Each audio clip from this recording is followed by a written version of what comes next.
மிக கவனமாக இருக்கணும். தளபதி நீங்க சொல்லியிருக்காரு பாருங்க, இந்த அறிக்கையை நல்லா படிங்க. தளபதி என்ன சொல்லியிருக்காரு அறிக்கையை படிச்சாலே உங்களுக்கு தெரியும் இவங்க என்ன மாதிரி ஒரு விஷயத்த கையாளுறாங்கன்றது நீங்க புரிஞ்சுக்கலாம்.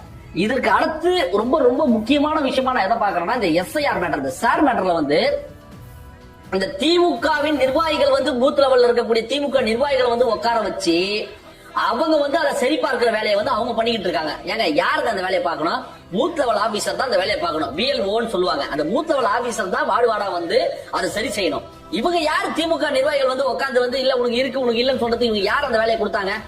இவங்க அந்த வேலையை பார்த்துட்டு இருக்காங்க. இளைஞர்களே ரொம்ப கவனமா இருங்க. ஏன்னா முதல் தலைமுறை வாக்காளர்களா இருக்கக்கூடியவர்களா நீங்கள் இல்ல இதுக்கு முன்னாடி நீங்க ஓட்டு போட்டிருக்கீங்க, இப்போ விஜய்க்கு ஆதரவா நீங்க பேசிட்டு இருக்கீங்கன்னா உடனடியா போயிட்டு நீங்க வந்து உங்க வாக்காளர் சரியாக இருக்கா, உங்க ஓட்டர் ஐடி கரெக்டா இருக்கான்றதை பார்த்து வெரிஃபை பண்ணிக்கங்க.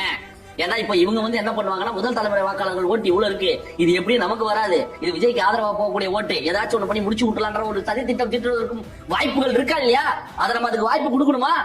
ஏன்னா பூத் லெவல் ஆபீசர் இருக்கணும், அவங்க தலைமையில தான் அது நடக்கணும். அப்படி இல்லைன்னா நம்ம நேரடியா புகார் தெரிவிக்கலாம்.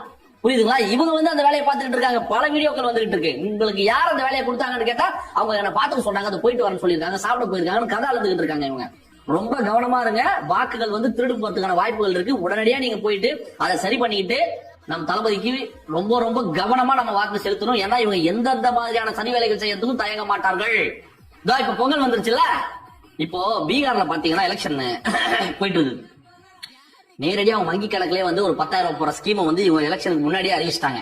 கரெக்டா எலெக்ஷன் வரும்போது அந்த ஸ்கீமை வந்து இம்ப்ளிமெண்ட் பண்ணி எல்லாரும் அக்கௌண்ட்லயே போட்டுக்கிட்டு இருக்காங்க. ஏன்னா கோர்ட் ஒன்றும் பண்ண முடியாது. ஏன்னா அது ஆல்ரெடி வந்து அறிவிச்ச ஒரு திட்டம். அந்த திட்டத்துக்கு வந்து நேரடியா வந்து வங்கி கணக்குல 10,000 போடக்கூடிய ஒரு ஸ்கீம் அது. இப்போ எப்படி பீகார் எலெக்ஷன்ல வந்து பிஜேபி மாடல் வந்து இந்த நேரடியா 10,000 போற வேலையை பார்த்தாங்களோ, அந்த திட்டத்தை தான் இப்ப திமுக வந்து திமுக வந்து என்ன பண்ண போகுதுன்னா, எலெக்ஷனுக்கு முன்னாடி பொங்கலுக்கு வந்து ஒரு குறிப்பிட்ட கணிசமான தொகையை கொடுக்க போறதா பேசிக்கிட்டு இருக்காங்க. நீங்க பாத்துக்கிட்டே இருங்க. பினான்ஸ் டிபார்ட்மெண்ட் ஆடி போய் கிடக்கு. ஆல்ரெடி பல கோடி ஊழல்ல கிடக்கு. அதெல்லாம் இவங்க வந்து பெருசா பொருட்படுத்தாம எப்படியாவது இந்த திமுக வந்து 2024 நம்ம ஜெயிச்சே ஆகணும், அதுக்காக நம்ம எந்த விலை வேணாலும் கொடுக்கறதுக்கு திமுக தயாராக இருக்கிறது. பொங்கல் பரிசாக மிகப்பெரிய தொகை கொடுக்கறதுக்கு திமுக திட்டம் தீட்டி இருக்கிறதாக ஒரு செய்தி வந்திருக்கு.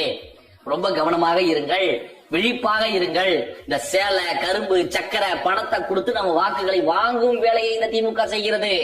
விக்கிற வேலையை நம்ம பார்க்கவே கூடாது. இவங்க 1000 பண்ணட்டும், என்ன வேணா செய்யட்டும், நம்ம தெளிவா இருக்கணும். ஆனா நீ என்ன வேணா பேசு, நீ என்ன வேணா பண்ணு, என் வாக்கு என் தலைவன் விஜய்க்கு, தமிழக வெற்றி கழகத்திற்கு தான் என் வாக்குன்றதுல நீங்க கவனமா இருங்க.